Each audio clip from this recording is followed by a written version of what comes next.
அன்பார்ந்த மகிமை தொலைக்காட்சி நேயர்களே, மீண்டுமாக இந்த நாளிலும் ஜெபத்தின் மகிமை என்கிற இந்த நிகழ்ச்சியின் மூலமாக உங்களை காண்பதிலே, உங்களோடு இணைந்து ஜெபிப்பதிலே நாங்கள் மிகுந்த மகிழ்ச்சி அடைகிறோம். ஆண்டவருடைய அளவற்ற கிருபைகளை நினைத்து தேவனை மகிமைப்படுத்துகிற பிள்ளைகளாக இந்த நாளிலே நாம் இணைந்திருப்போம். கர்த்தர் நம் மூலமாக மகிமைப்படுவாராக. இந்த வார செய்திகளுக்குள் நாம் கடந்து செல்வோம்.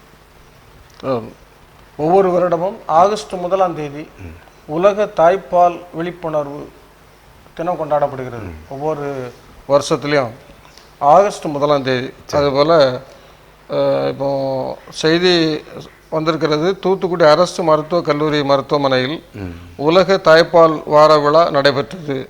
அதில் மாவட்ட ஆட்சியர் தலைமை வகித்தார். தமிழக சமூக நல மற்றும் மகளிர் உரிமைத்துறை அமைச்சர் மாண்புமிகு கேதா ஜீவன் அவர்கள் விழாவை தொடங்கி வைத்திருக்கிறார். தாய்ப்பாலின் முக்கியத்துவம் குறித்து மக்களிடையே விழிப்புணர்வு ஏற்படுத்தும் வகையில் விழிப்புணர்வு பிரச்சார வாகனத்தையும் அமைச்சர் தொடங்கி வைத்தார் சொல்லி போட்டுக்கிறோம். இதில் என்ன சொல்கிறாங்கன்னா, அங்கன்வாடி மையங்களில் கர்ப்பிணி தாய்மார்கள், பாலூட்டும் தாய்மார்கள், 2 வயதுக்கு உட்பட்ட குழந்தைகளை வளர்க்கும் தாய்மார்களை சந்தித்து தாய்ப்பாலின் முக்கியத்துவம் குறித்து வலியுறுத்தப்பட்டு வருகிறது. இப்போ தாய்ப்பால் அதில் பார்த்தோம்னா நமக்கு அது உலகத்திலேயே அதற்கு ஈடான ஒரு ஆகாரம் ஒன்றுமே கிடையாது. உலகத்திலேயே தாய்ப்பாலுக்கு இணையான அல்லது அதற்கு ஈடான ஆகாரம் எதுவுமே கிடையாது. சரி, அதில் பிள்ளைகளுக்கு தேவையான எதிர்ப்பு சக்தி இருக்கிறது, பிள்ளைகளுக்கு தேவையான ஒரு பாசத்தை, அந்த பிள்ளைகளுக்கு பாசம் அந்த அதன் மூலம் கிடைக்கிறது, தாயினுடைய பாசம் எல்லாம் அதில் கிடைக்கிறது. அடுத்தால அந்த பிள்ளைகளுக்கு போதுமான சக்தி, ஆரோக்கியம் அதில் தான் கிடைக்குது. மற்ற எந்த பால் எது கொடுத்தாலும், எந்த சத்து பொருள் கொடுத்தாலும் அதுக்கு ஈட ஆகவே செய்யாது. அதனால இந்த தாய்ப்பால் இன்னைக்கு அதனுடைய முக்கியத்துவத்தை குறித்து தாய்மார்களுக்கு அதை விழிப்புணர்வு ஏற்படுத்தும் வகையில் உலக அளவில் இது ஆகஸ்ட் 1ஆம் தேதி கொண்டாடப்படுகிறது. நம்முடைய இப்போ தூத்துக்குடி அரசு மருத்துவக் கல்லூரியில் கொண்டாடி இருக்கிறாங்க. தாய்ப்பால் என்று சொல்லும்போது பார்த்தீங்கன்னா மோசே நமக்கு நினைவுக்கு வருவார். அந்த தாய் மூலமாக தான் அந்த குழந்தைய போஷிக்கணும். பிறந்த ஆண் குழந்தையெல்லாம் கொன்றணும் அப்படிங்கிற சட்டம் இருக்கும்போது அந்த குழந்தைய பாதுகாக்கப்படுது. அதற்கும் பால் ஊட்டுறதுக்கு பார்வனுடைய குமாரத்தி ஒரு தாயை ஏற்பாடு பண்ணுறார். அந்த காலத்தில் எவ்வளோ வசதி இருந்தாலும் அந்த தாய்ப்பால் என்பது ஒரு ஈடு இணையற்ற ஒரு ஆகாரம். குழந்தைகளுக்கு நோய் எதிர்ப்பு சக்தியை கொடுக்குதுன்னு பார்க்குறோம். அதோடு மட்டும் இல்லை, அந்த குழந்தைகளுக்கு எல்லா ஞானத்தையும் அந்த தாய்ப்பால் வழியாக ஊட்டுறதை நம்ம பார்க்குறோம். தாய்ப்பால் ஊட்டும் போதே அந்த தாயினுடைய சிந்தனை எல்லாம் ஆவிக்குரிய சிந்தனையாக இருக்குமானா அந்த குழந்தை கூட ஆவிக்குரிய குழந்தையாக வளரும் அப்படிங்கிறது உளவியல் ஆராய்ச்சியில் கண்டுபிடிச்சு சொல்லியிருக்கிறாங்க. அதனால் தாய்ப்பால் கொடுக்கறது சிலர் நினைக்கிறாங்க அதனால் அழகு கெட்டு போகும் அப்படின்னு சொல்லி, அப்படியெல்லாம் நம்ம நினைக்கவே கூடாது. இந்த தாய்ப்பால் நமக்கு கொடுக்கப்பட்டிருக்கிற ஒரு பெரிய கிஃப்ட்டு, கடவுள் தந்திருக்கிற ஒரு பெரிய கிஃப்ட்டு. இந்த நாட்களில் கிராமங்களில் இப்போ பார்த்தீங்கன்னா இப்போ கூட கழுதைப்பால் கொடுக்குறாங்க. ஆமாம், கழுதைப்பால். ஏன்னா தெருவாக அன்றைக்கு கூட ஒருத்தர் கொண்டு வந்தார், 2 கழுதையை ஓட்டிகிட்டு வந்தார். தாய்ப்பால் நம்ம தாய்ப்பால் போடு, இது கழுதைப்பால். அதுக்கு ஒரு பழமொழி கூட சொல்லுவாங்க, அழுத பிள்ளை சிரிச்சு தான், கழுதைப்பாலை குடிச்சு தான் அப்படின்னு சொல்லுவாங்க. என்னென்னா ஓயாமல் அழுதுகிட்டு இருக்கிற குழந்தைகளுக்கு அந்த தாய்ப்பாலும் கழுதைப்பால் கூட அந்த கழுதையினுடைய கழிவு சாணத்தை கொஞ்சம் சேர்த்து அதை வடிகட்டி கொடுக்கறதாக அவர் சொல்கிறார். அப்படி கொடுத்தா அந்த குழந்தைகளுக்கு நோய் எதிர்ப்பு சக்தி வரும் அப்படின்னும் சொல்கிறாங்க. இதையெல்லாம் விட அந்த தாய்ப்பாலுக்கு ஈடு இணை வேறு எதுவுமே கிடையாது. அந்த நாட்களில் தாய்மாரெல்லாம் 3-4 வயது வரை குழந்தைகளுக்கு தாய்ப்பால் கொடுத்ததாக நம்ம பார்க்குறோம். இப்போ அப்படி இல்லை, எல்லாம் வேலைக்கு போக வேண்டிய சூழ்நிலை. இன்றைக்கி சில இடங்களில் பார்த்திங்கன்னா தாய்ப்பால் வங்கி கூட வச்சுருக்குறாங்க. தாய்ப்பால் வங்கி வச்சுருக்கிற, ரத்த வங்கி இருக்கிற மாதிரி தாய்ப்பால் வங்கி. சிலருக்கு அதிகமாக சுரக்கக்கூடிய சக்தி இருக்கும், அவங்க அதை விற்பனையாக்குறதாக அல்லது பிறருக்கு பயன்படட்டும்னு கொடுக்கறது மாதிரியும் நம்ம சில செய்திகளில் படிக்கத்தான் செய்கிறோம். அதனால் தாய்ப்பால் கடவுள் ஆசீர்வாதம் நமக்கு தந்திருக்கிறாருன்னா அது ஆண்டவர் மனித குலத்திற்கு கொடுத்த ஒரு மிகப்பெரிய சகோதரிகளுக்கெல்லாம் இப்போ 6 மாதம் பிரசவ கால விடுப்பு கொடுக்குறாங்க. அப்போ அந்த 6 மாதமும் வீட்டில் குழந்தைக்கு தாய்ப்பால் கொடுத்து அதை நம்ம அப்படியே கையில் அந்த அரவணைப்பிலேயே வளர்க்கும்போது இந்த நாட்களில் வரக்கூடிய நோய் எதிர்ப்பு சக்திகளுக்கு அந்த குழந்தைகளுக்கு சின்ன வயதிலிருந்தே கிடைக்குது. நம்ம எவ்வளோதான் ஊசி தடுப்பூசிகளை போட்டாலும் அந்த நோய் எதிர்ப்பு சக்திங்கிறது அந்த தாய்ப்பால் வழியாகத்தான் குழந்தைகளுக்கு போய் சேருகிறது. ஆரோக்கியமான குழந்தைகளாக இருக்குது. இல்லைன்னா தாய்ப்பாசம் இல்லாத குழந்தைகளாக கூட மாறுறதுக்கு சான்ஸ் இருக்குது. கண்டிப்பாக தாய்ப்பால் குடித்து வளர்த்த பிள்ளைகளுக்கும் ஏதோ புட்டிப்பால் கொடுத்து வளர்க்குற பிள்ளைகளுக்கும். ஆனால் இன்னொன்று சொல்லலாம், அந்த தாயினுடைய அரவணைப்பு இல்லாமல் ஆயா மூலம் வளர்கிற பிள்ளைகள் வீட்டில் இருக்கிற வீட்டில் இருக்கிற பிள்ளைகள் ஆரோக்கியமாக இருக்குதுன்னு சொல்கிறாங்க. ஏன்னா அவங்க கொடுக்குற ஃபுட்ஸ் எல்லாம் அந்த ஆயா அந்த பிள்ளைக்கு கொடுக்காம தன்னுடைய வீட்டு பிள்ளைகளுக்கு கொண்டு போயிடுறாங்களாம். அப்போ அந்த வீட்டு பிள்ளைகள் நல்லா ஆரோக்கியமாக இருக்குதான். நம்ம கொஞ்சமாவது ஒரு பையன் கேட்குறான், பரிதாபமாக கேட்குறான், ஏம்மா வீட்டை பூட்டி சாவியை ஆயாட்ட கொடுத்துட்டு போறியே, என்ன ஆயாட்ட ஒப்படைச்சிட்டு போறியே, இந்த பீரோ சாவியை ஆயாட்ட கொடுத்துட்டு போயேன் அப்படிங்கிற ஒரு எவ்வளவு ஏமாற்றத்தோடு இருக்குது பிள்ளைகள். பாருங்கள், அம்மா பக்கத்தில் இருக்கணும், அப்பா பக்கத்தில் இருக்கணும் அப்படிங்கிற எண்ணம் சின்ன குழந்தைகள்லேயே பிள்ளைகளுக்கு இருக்குது. அதே போல் அந்த அரவணைப்பு தாய்மை தான். அதை அப்படியே மார்போடு அணைத்து அப்படி இந்த தாய்ப்பால் கொடுக்கும்போது அந்த பிள்ளைகள் ஆரோக்கியமான பிள்ளைகளாக ஆவிக்குரிய பிள்ளைகளாக வளருது. அதனால இந்த தாய்ப்பால் தினம் ஆகஸ்ட் 1 அந்த குழந்தைகள் தாயை நினைத்து தாய்ப்பால் தனக்கு தாய்ப்பால் ஊட்டி தன்னை இந்த உலகத்தில் சமுதாயத்தில் உயர்த்தி இருக்கிற பெற்றோருக்கு நன்றி செலுத்துகிற பிள்ளைகளாக நம்ம வளரணும். அந்த தாயை நம்ம எந்த சூழ்நிலையிலையும் அவமதிக்கக்கூடாது. என்ன, தாய் பெற்றோர் தகப்பனை விட அந்த தாய் 10 மாதம் சுமக்கிறாங்க. அது மட்டும் இல்லை, அந்த பால் கொடுத்து தன்னுடைய அது தாயுடைய ரத்தம் தான், தாயினுடைய ரத்தத்தையே கொடுத்து அந்த பிள்ளையை போஷிக்கிறாங்க. அதனால் அந்த தாயை நம்ம எவ்வளவுக்கு எவ்வளவு தாய்க்கு பின் தாரம் என்று சொல்லுவார்கள். அந்த தாரத்தினுடைய சொல்ல கேட்டுட்டு கூட சிலர் தாயை கைவிடுற சூழ்நிலைகளை நம்ம பார்க்குறோம். அந்த மாதிரி இல்லாதபடி தாய்மைக்கு நம்ம முதலிடம் கொடுப்போம். பெற்ற தாயை ஒருபோதும் நம்ம மறக்காதபடி நம்முடைய வாழ்க்கையில் நினைத்திருக்க இந்த தாய்ப்பால் தினம் நமக்கு புதிய சிந்தையை தருகிறது. அந்த சிந்தையோடு நாம் இந்த நாளை தொடங்குவோம். அன்பின் நல்ல ஆண்டவரே, இந்த நாளிலும் உங்களுடைய சமூகத்தில் நாங்கள் கூடி ஜெபம் பண்ணுவதற்கு நீர் கொடுத்த அந்த கிருபைகளுக்காக ஸ்தோத்திரம். இதனால ஆண்டவரே, உலக தாய்ப்பால் விழிப்புணர்வு தினத்திற்காக உங்களுடைய சமூகத்தில் நாங்கள் ஜெபிக்கிறோம். ஆண்டவரே, இந்த உலகத்தில் ஆண்டவரே பிறக்கின்ற பிள்ளைகளுக்கு தாய் தன்னுடைய இரத்தத்திலிருந்து வருகிற அந்த பாலை கொடுத்து வளர்ப்பதை நாங்கள் பார்க்கிறோம். ஆண்டவரே, தேவன் இந்த உலக சமுதாயத்தில் இந்த பிள்ளைகளுக்கு, இந்த மனித சமுதாயத்திற்கு நீர் கொடுத்த ஒரு உன்னதமான ஆசீர்வாதம் இது என்பதை நாங்கள் அறிந்திருக்கிறோம். ஆண்டவரே, இந்த நாளிலும் ஆண்டவரே எல்லா தாய்மார்களுக்காக ஜெபிக்கிறோம், பாலூட்டும் தாய்மார்களுக்காக ஜெபிக்கிறோம். ஆண்டவரை கர்ப்பிணி பெண்களுக்காக ஜெபிக்கிறோம். ஆனால் பிள்ளைகளை சிறு குழந்தைகளை வளர்த்து கொண்டிருக்கிற அநேக தாய்மார்களுக்காக ஜெபிக்கிறோம். ஆண்டவரே, கர்த்ததாமே நம்முடைய பிள்ளைகளை ஆசீர்வதிக்கும் ஜெபிக்கிறோம். தேவன் கொடுத்த இந்த ஆசீர்வாதங்களை தன்னுடைய பிள்ளைகளுக்கு அவர்கள் கொடுத்து வளர்க்க ஆண்டவர் கிருபை பாராட்ட வேண்டும் ஜெபிக்கிறோம். ஆண்டவர் பிள்ளைகளும் வளர்ந்து பெரியவர்களாகும் போது தனக்கு பால் ஊட்டி வளர்த்த தன்னுடைய தாயை மதித்து நடப்பதற்கும் கனம் பண்ணுவதற்கும் தவறிவிடாதபடி ஆண்டவரை நீர் பாதுகாத்து கொள்ள வேண்டும் என்று ஜெபிக்கிறோம். ஆண்டவரே, இந்த நாளில் உலகத்தில் உள்ள அத்தனை தாய்மார்களுக்காக ஜெபிக்கிறோம். கர்த்ததாமே அவர்களை நீர் ஆசீர்வதிப்பீராக. ஆரோக்கியத்துடன், சுகத்துடன், பலத்துடன் தன்னுடைய பிள்ளைகளுக்கு ஆண்டவரை வளர்ப்பதற்குரிய எல்லா ஞானத்தையும் எல்லா சரீர சுகத்தையும் கொடுத்து ஆசீர்வதிக்க வேண்டும் என்று இந்த நாளில் நம்முடைய சமூகத்தில் ஜெபிக்கிறோம். இதோ இந்த தொலைக்காட்சி பார்த்து கொண்டிருக்கிற குடும்பத்தில் உள்ள அத்தனை தாய்மார்களுக்காக ஜெபிக்கிறோம். கர்த்ததாமே நம்முடைய பிள்ளைகளை ஆசீர்வதிக்க வேண்டும் என்று இயேசுடைய நாமத்திலே நாங்கள் ஜெபிக்கிறோம். மீட்பர் இயேசுவில் ஜெபிக்கிறோம் எங்கள் ஜீவனோட நல்ல பிதாவே, ஆமென்.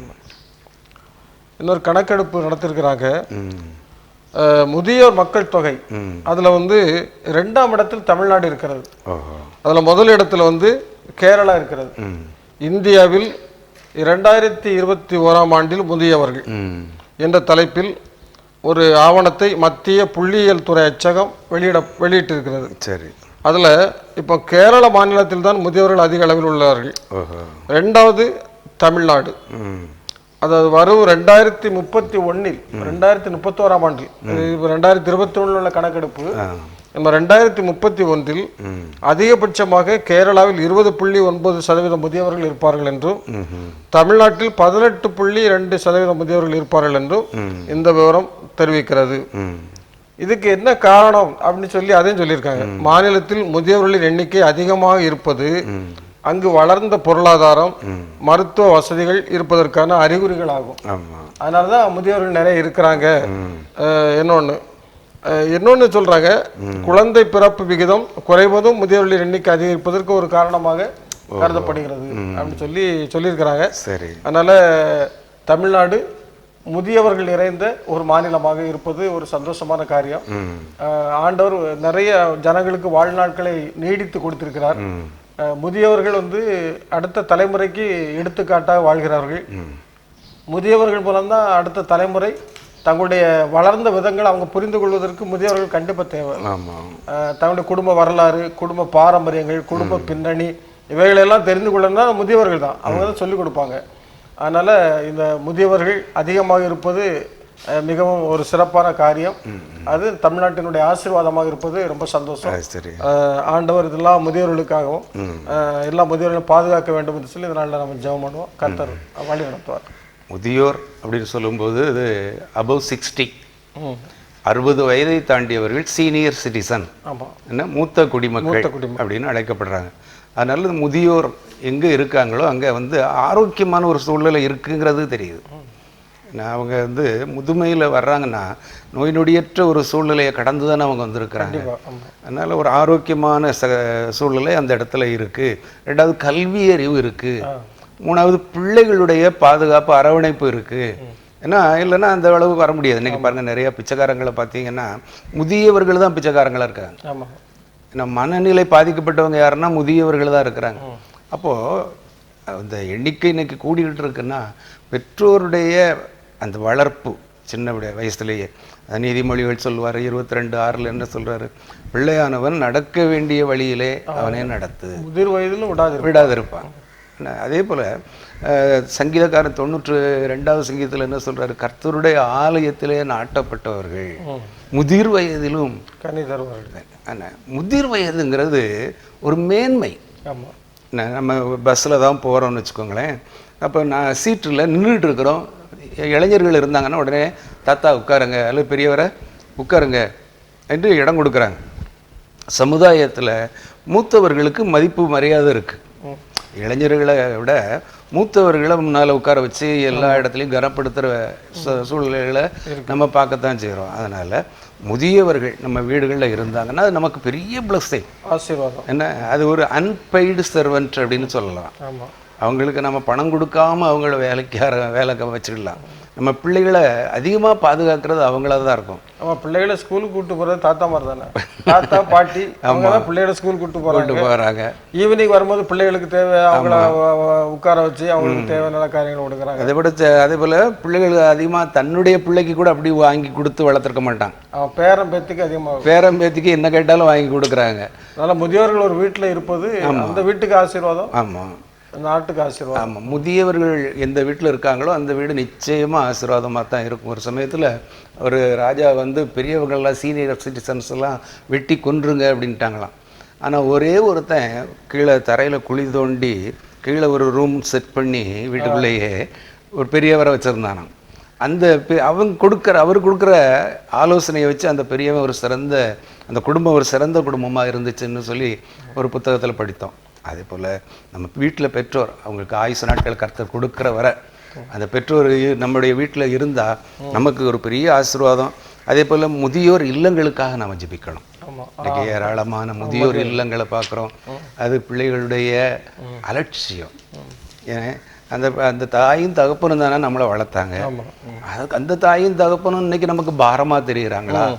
அவங்கள கொண்டு போய் நம்ம அனாதை இல்லத்தில் அவங்களை கொண்டு பாவம் போல தவிக்க விட்டுட்டு வந்துடுறோம்.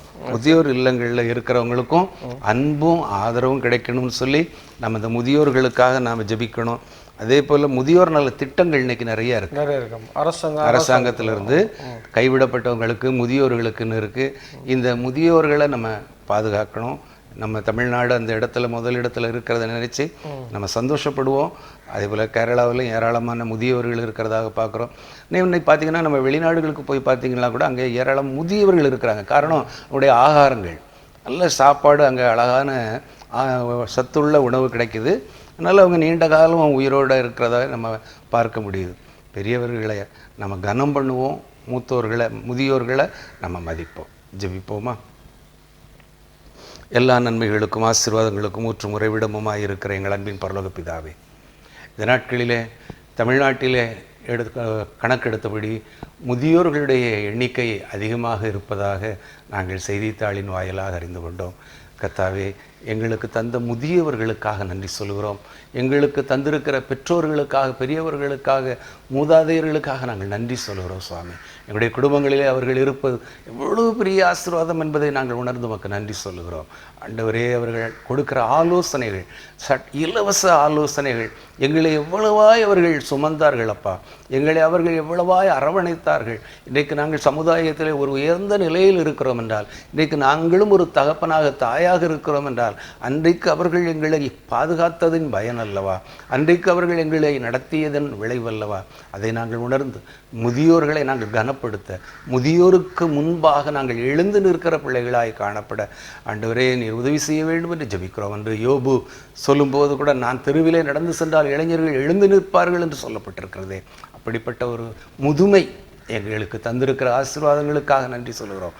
முதியோர் இல்லங்களுக்காக உடைய சமூகத்திலே வருகிறோம். இப்படிப்பட்ட முதியோர் இல்லங்கள் கர்த்தாவே இனி இல்லாதபடி வீட்டிலேயே முதியோர்கள் போஷிக்கப்பட, அவர்கள் பேணி பாதுகாக்கப்பட ஆண்டவரே, பிள்ளைகள் மருமக்களாக இருந்தாலும் சரி, மகனாக இருந்தாலும் சரி, மகளாக இருந்தாலும் சரி, ஆண்டவரே யாரையும் அவர்கள் அருவருக்காதபடி, வெறுக்காதபடி தங்களுடைய வீடுகளிலே அவர்களும் ஒரு அங்கத்தினராக இருக்கட்டும். அவர்கள் காட்டுகிற ஆலோசனை தொடர்ந்து எங்களுக்கு கிடைக்கட்டும் என்று சொல்லி அந்த பெற்றோர்களை பேணி பாதுகாக்க நீர் உதவி செய்ய வேண்டும் என்று ஜெபிக்கிறோம். முதியோர் இல்லங்களில் இருக்கிற முதியவர்கள் வரும் நாட்களிலே கூட இந்த பாதிப்பும் இல்லாதபடி அவர்கள் பாதுகாக்கப்பட நாங்கள் ஜெபிக்கிறோம்.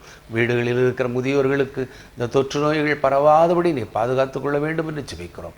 கர்த்தாவே, நீர் நல்லவர், வல்லவர். ஆண்டவரே, தன்னுடைய மரண வேளையிலும் கூட தன்னுடைய தாயாருக்கு ஏற்ற ஒரு பாதுகாப்பை கொடுத்து விட்டு ஆண்டவரே நீர் இந்த உலகத்தை விட்டு பிரிந்து சென்றதாக நாங்கள் பார்க்கிறோம். அப்படிப்பட்ட ஒரு அரவணைப்பு எங்கள் மூலமாக எங்களுடைய பெற்றோருக்கும் மற்ற சமுதாயத்திற்கும் கிடைக்க, முதியவர்களை நாங்கள் மதிக்க, அவர்கள் காட்டுகிற ஆலோசனைக்கு நாங்கள் கீழ்ப்படிய நீர் உதவி செய்யும். இயேசுவின் நாமத்தில் ஜெபிக்கிறோம் நல்ல பிதாவே, ஆமென். தமிழ்நாடு அரசிலிருந்து ஒரு திட்டம், ஒரு அருமையான ஒரு திட்டம், மக்களை தேடி மருத்துவம். ஓஹோ, இந்த திட்டம் ஒன்று தொடங்கப்பட்டிருக்கிறது. நாம மருத்துவமனை தேடாண்டா. ஆமாம், மக்களை தேடி மருத்துவம். இந்த திட்டத்தில் அதில் ஏறத்தாழ 25,000 களப்பணியாளர்களை நியமிக்க போகிறதாக அரசாங்கம் தெரிவித்திருக்கிறது. சரி. நம்முடைய திருநெல்வேலி மாவட்டத்தில் இந்த நிகழ்ச்சி எங்கே நடைபெற்றிருக்கிறதுனா, இதில் பாளையங்கோட்டை கக்க நகரில் மக்களை தேடி மருத்துவம் திட்ட நிகழ்ச்சி நடைபெற்றது. தமிழ்நாடு சட்டப்பேரவைத் தலைவர் மாண்புமிகு அப்பா அவர்கள் பங்கேற்று மருத்துவ வாகனத்தை தொடங்கி வைத்திருக்கிறார். அதில் மாவட்ட ஆட்சியர் விஷ்ணு அவர்கள் முன்னிலை வகித்திருக்கிறார்கள். சட்டப்பேரவை உறுப்பினர்கள் கலந்து கொண்டிருக்கிறாங்க. சரி. அதுபோல் தென்காசி மாவட்டத்தில் மேல நீலிநல்லூர் அருகே கடையாலுருட்டியில் மக்களை தேடி மருத்துவ திட்டம் தொடக்க விழா நடைபெற்றது. மருத்துவ வாகனத்தை மாவட்ட ஆட்சியர் தொடங்கி திரு கோபால சுந்தரராஜ் அவர்கள் தொடங்கி வைத்திருக்கிறார். சரி. கன்னியாகுமரி மாவட்டத்தில் மக்களை தேடி மருத்துவ திட்டத்தை தோவாளை வட்டம் சந்தைவிளை அரசு துணை சுகாதார நிலையத்தில் மாவட்ட ஆட்சியர் திரு அரவிந்த் அவர்கள் தொடங்கி வைத்திருக்கிறார். சரி. அதுபோல கோயில்பட்டி, தூத்துக்குடி மாவட்டத்தில் கோயில்பட்டி சுகாதார மாவட்டத்துக்கு உட்பட்ட ஓட்டப்படாரம் அருகே கீழமுடிமண் கிராமத்தில் மக்களை தேடி மருத்துவ திட்டம் தொடக்க விழா நடைபெற்றது. அதில் மாவட்ட ஆட்சியர் கலந்திருக்கிறார். சமூக நலம் மற்றும் மகளிர் உரிமை நிறுத்த அமைச்சர் மாண்புமிகு கீதா ஜீவன் அவர்கள் அந்த திட்டத்தை தொடங்கி வைத்திருக்கிறார்கள். இது ஒரு மிக முக்கியமான திட்டம். இதுல முக்கியமா என்ன சொல்றாங்கன்னா, அந்த நீரிழிவினால் பாதிக்கப்பட்டவர்கள், உயர் ரத்த அழுத்தத்தினால் பாதிக்கப்பட்டவர்கள், இன்னும் இப்படிப்பட்ட மருத்துவமனைக்கு செல்ல முடியாதவர்களை கண்டறிந்து அவர்கள் வீடுகளுக்கு சென்று இந்த மருத்துவத்தை அவர்களுக்கு கொடுக்கறாங்க, மருத்துவ சிகிச்சை செய்யறாங்க. அடுத்தால மருத்துவ அதுக்கேற்ற பதிவேடுகள் ஒன்று தயார் பண்ணி தொடர் கண்காணிப்பில் வைத்திருக்கிறாங்க. அதனால இந்த திட்டத்தின் மூலம் அநேகர் பயன்பெறுவதற்கு நல்ல ஒரு வாய்ப்பு இருக்கிறது. நோயுற்றவர்கள் மருத்துவமனைக்கு செல்ல முடியாத நிலையில் நிறைய பேர் தவிர்த்து நம்ம பார்க்குறோம். ஆனால் இது ஒரு அருமையான ஒரு நல்ல திட்டமாக இருக்கிறது. இந்த திட்டத்தின் மூலம் அநேகர் பயன்பெற வேண்டும். இந்த திட்டத்தில் ஈடுபட்டிருக்கிற மருத்துவர்களும் செவிலியர்களும் தங்களை அர்ப்பணிப்போடு பணியாற்றுவதற்கு ஆண்டவர் அவர்களுக்கு நல்ல ஞானத்தை கொடுக்கணும். புதிதாக நியமிக்கப்பட உள்ள களப்பணியாளர்களும் அவர்களும் நியமனம் செய்யப்பட்டு இந்த திட்டம் நல்ல வெற்றிகரமாக செயல்படுவதற்கு ஆண்டவர் எல்லா கிருபைகளையும் தரணும். பொதுவாகவே நோயாளிகள் அப்படின்னாலே எழும்பி நடக்க முடியாதவங்க தான். ஆமாம். என்ன அவங்க உடனே இந்த வீட்டில் இருந்து வெளியே வர முடியாத சூழலில் கூட படுக்கையில் இன்னைக்கு ஏராளமான நோயாளிகள் இருக்கிறாங்க. சரி. மருத்துவமனைக்கு போக முடியாமல், குறிப்பாக கிராமங்கள் எடுத்துக்கிட்டிங்கன்னா அந்த ஊரில் நல்ல சரியான மருத்துவமனைகள் இருக்காது. நகர்ப்புறங்களிலும் கூட சில வேளைகளில் குறித்த நேரத்தில் நம்ம மருத்துவமனைக்கு போனால் தான் முடியும். இப்போ வந்து டிஸ்டர்ப் பண்ணுறீங்களே அப்படின்னு சொல்லக்கூடிய மருத்துவர்களும் இருக்காங்க. ஆனாலும் வீடு தேடி வர்றாங்கன்னா அந்த தமிழக அரசு இந்த கொண்டு வந்திருக்க முயற்சியை நம்ம கண்டிப்பாக பாராட்டி தான் ஆகணும். ஏன்னா நல்ல திட்டம், ஆனால் அதை தொடர்ந்து செயல்படுத்தும் போது சிறப்பான விளைவை நமக்கு தரும். இந்தியாவில் ஒரு ஒரு சிறப்பான முன்மாதிரியாக கூட நம்ம சொல்லலாம். தமிழகத்தில் ஆரம்பிக்கப்பட்டிருக்கிற இந்த காரியம் இந்தியாவுக்கே ஒரு முன்மாதிரியான செயலாக வீடு தேடி மருத்துவம் அழகான ஒரு செயல் அது. அதனால நோயாளிகளுடைய எண்ணிக்கை குறையும், நோய்களுடைய தாக்கமும் குறையும் என்பதில் சந்தேகம் இல்லை. மருத்துவ கல்லூரிகள், மருத்துவமனைகள், அங்கிருந்தெல்லாம் மருத்துவர்கள் கிராமங்களுக்கு வந்தாலே நல்ல பள்ளிக்கூடங்களுக்கு வருவாங்க. பள்ளிக்கூடங்களுக்கு வந்து மாதந்தோறும் ஒரு தடவை மருத்துவ முகாம் நடத்துவாங்க. அதனால நிறைய குழந்தைகள் பயன்பெற்றாங்க. இல்லை, சின்ன பிள்ளைகளுக்கு இப்போ சில ஸ்கூல்ல நம்ம கேட்குறோம்ல, அவங்க வந்து செக் பண்ணும்போது இந்த ஹார்ட்ல உள்ள ப்ராப்ளத்தை சின்ன வயசுல கண்டுபிடிச்சிருந்தாங்க. ஆமாம், கண்டுபிடிக்கும் போது அந்த இம்மிடியட்டா அவங்க ட்ரீட்மெண்ட் கொண்டு போறதுனால அந்த பிள்ளைகள் பாதுகாக்கப்படும். அதேபோல கண் பார்வை வந்து இந்த பிள்ளைக்கு குறைவா இருக்கத உடனே கண்டுபிடிச்சிருந்தாங்க. செவித்திறன் குறைவுள்ள பிள்ளைகளை கண்டுபிடிக்கிறாங்க. அப்ப சின்ன வயசுல அதை கண்டுபிடிக்கும் பொழுது அந்த பிள்ளைகளுக்கு தேவையான சிகிச்சை கொடுத்துருந்தாங்க. அப்போ அது பெரிய பாதுகாப்பு. அந்த மருத்துவ முகாம் பள்ளிக்கூடங்கள்ல நடத்தினது ரொம்ப பயனுடையதாக இருந்தது. ரொம்ப ரொம்ப பிரயோஜனம்.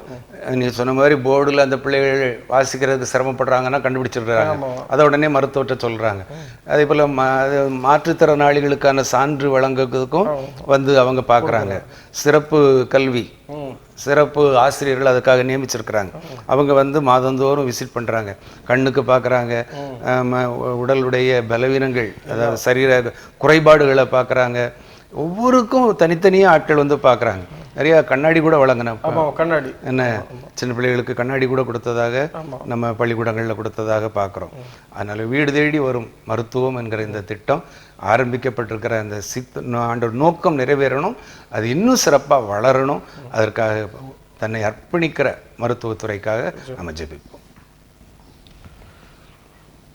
இறக்கமட்டில்லா கிருபையும் நிறைந்த நல்ல ஆண்டவரின் நல்ல வேலைக்கு நன்றி செலுத்துகிறோம். இது இந்த நாளில் மக்களை தேடி மருத்துவம் இந்த திட்டத்திற்காக நம்முடைய சமூகத்தில் ஜெபிக்கிறோம். தமிழ்நாடு அரசாங்கத்தின் மூலமாக ஆரம்பித்திருக்கிற இந்த திட்டத்தை கர்த்ததாமே நீர் ஆசீர்வதிக்கும் ஜெபிக்கிறோம். ஒரு மிகுந்த நல்ல நோக்கத்தோடு ஆரம்பிக்கப்பட்ட இந்த திட்டம் ஆண்டவரே அநேக மக்களை போய் சேர்ந்து மக்கள் பயன்பெற ஆண்டவர் கிருபை பரட்டன்னு ஜெபிக்கிறோம். இந்த நாட்களிலும் வீடுகளிலே இருந்து மருத்துவமனைக்கு செல்ல இயலாத நிலையில் இருக்கிற அநேக நோயாளிகள் இருக்கிறார்கள் சுவாமி. அவர்களுக்காக இந்த திட்டத்தை ஆண்டவரே கொண்டு வந்து சேர்த்ததற்காக நன்றி செலுத்துகிறோம். ஆண்டவர் திட்டத்தின் மூலம் அந்த மக்கள் எல்லாம் பயன்பெற ஆண்டவர் கிருபை தர வேண்டும் என்று ஜெபிக்கிறோம். இதில் பணியாற்றுகிற மருத்துவர்கள், செவிலியர்கள், இன்னும் கள பணியாளர்கள் எல்லாருக்காகவும் ஜெபிக்கிறோம். ஆண்டவரே யாவரும் அர்ப்பணிப்பு உணர்வோடு ஆண்டவர் மக்களுக்கு பயன்பெறும் வகையிலே அவர்கள் பணியாற்ற ஆண்டவர் தங்களை அர்ப்பணித்துக்குள்ள ஆண்டவர் கிருபை தர வேண்டும் ஜெபிக்கிறோம். ஆண்டவர் எல்லா நோயாளிகளும் ஆண்டவரே தங்கள் தகுந்த நேரத்தில் எப்படிப்பட்ட சிகிச்சை பெற்று உடல் ஆரோக்கியத்தை, உடல் பலத்தை, சுகத்தை பெற்றுக்கொள்ள ஆண்டவர் கிருபை தர வேண்டும் என்று ஜெபிக்கிறோம். ஆண்டவர் நாட்களிலும் இந்த திட்டத்திற்காக முன்னெடுக்கின்ற அனைத்து முயற்சிகளிலும் கர்த்தர் நம்முடைய வல்லமை, உம்முடைய கிருபை பிள்ளைகளோடு இருக்கணும்னு ஜெபிக்கிறோம். மீட்பரேசுவின் ஜெபிக்கிறோம் எங்கள் ஜீவனோட நல்ல பிதாவே, ஆமென். இன்னொன்று ஒரு எச்சரிக்கையான ஒரு செய்தி ஒன்று கொடுத்துருக்குறாங்க. அதாவது நம்ம வீட்டில் பயன்படுத்தக்கூடிய சிலிண்டர், சரி, இதில் வந்து சிலிண்டரில் எரிவாயு சேமிப்பு என கூறி போலி கருவியை பொருத்தி பணம் பறிப்பதாக செய்தி வந்திருக்கிறது. அப்போ இந்த சிலிண்டர்ல இது நீங்க இந்த கருவியை பொருத்தியாச்சுன்னா 15 நாள் 30 நாள் வரக்கூடிய 45 நாள் வரும் அப்படி சொல்லி ஒரு கருவிகளை பொருத்துறதாக ஒரு சொல்லியிருக்கிறாங்க. அதனால இது குறித்து எண்ணெய் நிறுவன அதிகாரிகள் ஒரு எச்சரிக்கை செய்தி கொடுத்துருக்காங்க. பொதுமக்கள் இப்படி யாராவது வந்தால் ஏமாற வேண்டாம், அந்த சிலிண்டரில் உள்ள அந்த ரப்பர் குழாய் இருக்குல்ல, ஆமா. அது 5 ஆண்டுகளுக்கு ஒரு முறை அதை வந்து கண்டிப்பா செக் பண்ணணும். அந்த எல்லோ கலர்ல வரும் அந்த குழாய், அது போல அந்த ரெகுலேட்டர், அந்த கேஸ் அடுப்பு, இவைகளெல்லாம் 5 ஆண்டுகளுக்கு ஒரு முறை கண்டிப்பா அதை வந்து செக் பண்ணி அது நீட்டா வச்சிருக்கணும். இல்லைன்னா அது அவரை ஆபத்துல முடிச்சிடும். அதனால 5 ஆண்டுகளுக்கு கண்டிப்பா செக் பண்ணணும். அதுக்கு வந்து இவங்க சப்போஸ் அப்படி யாராவது வந்தாச்சுன்னா சம்பந்தப்பட்ட ஏஜென்சி தானா அல்லது சம்பந்தப்பட்டவங்க தானா அப்படிங்கிறத கண்டறிந்துட்டு அதுக்கப்புறம் நீங்க உள்ள விடுங்க அப்படி சொல்றாங்க. எரிவாயு சேமிப்பு ஏறக்கூறி யார் வந்தாலும் நீங்க தயவு செய்து ஏமாற வேண்டாம் அப்படின்னு ஒரு எச்சரிக்கை ஒன்று. ஏன்னா இதெல்லாம் நிறைய பொதுமக்கள் ஏமாற்றப்பட்டதாக சொல்றாங்க. ஆனால் ஒரு விழிப்புணர்வு செய்தியாக சொல்லிருக்கிறாங்க. தயவு செய்து ஏமாற வேண்டாம் பொதுமக்கள். ஏன்னா வீட்டுல பெண்கள் தான் இருக்கிறாங்க. பெண்கள் வந்து நீங்க 30 நாள் தான் உங்களுக்கு சிலிண்டர் வருதா, நான் 45 நாள் 60 நாள் வரும்னு சொல்லி வரும்போது மக்கள் ஏமாந்துடுறாங்க. அதனால இப்படி ஏமாற வேண்டாம் அப்படின்னு சொல்லி ஒரு எண்ணெய் நிறுவன அதிகாரிகள் வந்து ஒரு செய்தி சொல்லியிருக்கிறாங்க. சிலிண்டர் வந்து நம்ம இப்போ வீட்டில் மஸ்ட்டுன்னு ஆகிப்போச்சு. ஆமாம். ஏன்னா இன்றைக்கெல்லாம் விறகு அடுப்பு இருந்தது, மண்ணெண்ணெய் அடுப்பாச்சுது. ஏன்னா இன்றைக்கு சிலிண்டர் இல்லாத வீடு இல்லை. அரசாங்கம் வந்து இலவசமாகவே அதுக்கு வசதியெல்லாம் செய்து கொடுத்துருக்கு. வீட்டுக்கு ஒரு சிலிண்டர் ஃப்ரீயாகவே கொடுத்துருக்குறாங்க. இப்போ எல்லாருக்கும் அதை பயன்பாடு தெரியுது. ஆனால் அதே வேளையில் அதையே அதிகமாக பயன்படுத்தும் போது அதில் கொஞ்சம் எக்கனாமிக் கிடைக்காதா, ஒரு 10 நாள் கூட வராதா அப்படிங்கிற எதிர்பார்ப்பும் இருக்கு. ஏன்னா சிலிண்டர் விலை இன்னைக்கு 900 ரூபாய்க்கு மேலே போயிட்டு 920 ரூபா இன்னைக்கு டேட்ல 920 ரூபா. அப்படி இருக்கும்போது அவங்களுக்கு ஏதாவது 5 நாள் கிடைச்சா கூட லாபம் தானே நினைக்கிறோம். இன்னும் சிலர் பார்த்தீங்கன்னா இந்த 2 நாளைக்கு முன்னாலே முடிய போகுதுன்னு தெரிஞ்ச உடனே அது தலைகளை தூக்கி வச்சிருந்தாங்க. அப்படி வச்சா அந்த கேஸ் கீழே இறங்கிரும் அப்படின்னு. அதெல்லாம் செய்யக்கூடாதுன்னு சொல்லியிருக்காங்க. தீயணைப்பு நிலையத்திலிருந்து சொல்லியிருக்கிறாங்க, அது தலைகீழ பயன்படுத்தாதுங்க எந்த சூழ்நிலையிலையும். அது உங்களுக்கு முடிஞ்சிட்டா முடியலான்னு சந்தேகம் இருக்குன்னு பார்க்கணுன்னா அதை சுற்றி அந்த சிலிண்டரை சுற்றி தண்ணியை ஊற்றி பார்த்தீங்கன்னா தெரிஞ்சிடும் அப்படிங்கிறாங்க. மற்ற பகுதியெல்லாம் காஞ்சிருமா, இந்த சிலிண்டர் அந்த உள்ள கேஸ் இருக்கிற பகுதி மட்டும் கொஞ்சம் பாசையோடு இருக்கும். அதை வச்சு நீங்கள் என்ன எத்தனை நாள் ஓடும்னு கண்டுபிடிச்சிக்கலாம். அதுக்காக நீங்கள் தலைகளை வச்சு தான் அதை செய்யணும் அப்படிங்கிறது இல்லை அப்படிங்கிறாங்க. இந்த மாதிரி சிலிண்டர் கருவிகளை போலி கருவிகளை நம்ம வாங்கி ஏமாந்துடக்கூடாதுங்கிற விழிப்புணர்வு செய்தியை மகிமை தொலைக்காட்சி நேயர்களுக்கு நம்ம சொல்லியிருக்கிறோம். அதையே ஏற்றவாறு மக்கள் கடைபிடிக்க நாம் ஜெபிப்போம். நல்ல ஆண்டவரே, குடும்பங்களிலே ஆண்டவரே எல்லா தேவைகளையும் சந்திக்கிற தேவனாக இருக்கிறீர். விசேஷமாக தாய்மார்களுக்காக ஆண்டவரே எரிவாயு என்கிற கேஸ் சிலிண்டர் மூலமாக குடும்பங்களிலே சமையல் வேலை செய்வதை நாங்கள் பார்க்கிறோம். இந்த நாட்களிலே அந்த கேஸ் சிலிண்டரை, அதில் உள்ள கேஸை இன்னும் 15 நாட்கள் நீங்கள் அதிகமாக பயன்படுத்தலாம். அதற்கு இந்த கருவியை நீங்கள் வாங்கி உங்கள் சிலிண்டரில் பொருத்தி கொண்டால் அது பயனுடையதாக இருக்கும் என்று சொல்லி போலி கருவிகளை கொடுப்பதாக நாங்கள் செய்தித்தாளிலே வாசித்தோம். ஆண்டவரே, இப்படிப்பட்ட எச்சரிப்பை நாங்கள் கேட்டு அப்படிப்பட்ட கருவிகளை வாங்காதபடி, அவர்கள் வீடுகளுக்குள் நுழைய அனுமதிக்காதபடி ஆண்டவரே தரமான பொருட்களை நாங்கள் பயன்படுத்த, ஆண்டவரே எங்களுக்கு கொடுக்கப்படுகிற அந்த தரமான பொருட்கள் மூலமாக அது சிறப்பான முறையிலே பாதுகாப்பான முறையிலே என்னுடைய வீடுகளிலே நாங்கள் சமையல் பணியை நிறைவேற்ற நீர் உதவி செய்ய வேண்டும் என்று ஜெபிக்கிறோம். அதோடு போராடி கொண்டிருக்கிற சகோதரிகளுக்காக ஜெபிக்கிறோம். கர்த்தாவே, அநேக நேரம் அதிலேயே செலவழிக்கிற சகோதரிமார் உண்டு. கர்த்தாவே, அவர்களுக்கு அந்த பணியிலிருந்து ஒரு விடுதலை கிடைக்க வேண்டும் என்று சொல்லி அவர்கள் நினைப்பார்கள். ஆனால் அது ஆபத்தாக முடிந்து விடாதபடி நீர் பாதுகாத்துக்கொள்ளும். தொடர்ந்து நல்ல பல திட்டங்களை நாங்கள் பயன்படுத்தி ஆசீர்வாதங்களை பெற்றுக்கொள்ள நீர் உதவி செய்யும். இயேசுவின் நாமத்தில் ஜெபிக்கிறோம் நல்ல பிதாவே, ஆமென். கிறிஸ்துவுக்கு பிரியமான மகிமை தொலைக்காட்சி நேயர்கள் அனைவருக்கும் மீண்டும் வாழ்த்துக்களை தெரிவித்துக் கொள்கிறோம். இந்த நாளிலும் பத்திரிகையில் வந்த சில செய்திகளை அடிப்படையிலே நாம் கர்த்தருடைய சமூகத்தில் ஜெபித்தோம். மீண்டும் அடுத்த வாரம் இதே போல இப்படிப்பட்ட ஒரு ஜெபத்தின் மகிமை என்ற நிகழ்ச்சியில் நாம் யாவரும் ஒருவரை ஒருவர் சந்திக்கிற வரையில் கர்த்தரின் கிருபையும் பாதுகாப்பும் உங்கள் அனைவருடைய குடும்பத்திலும் தங்கியிருப்பதாக என்று சொல்லி வாழ்த்தி விடைபெறுகிறோம். நன்றி, வணக்கம்.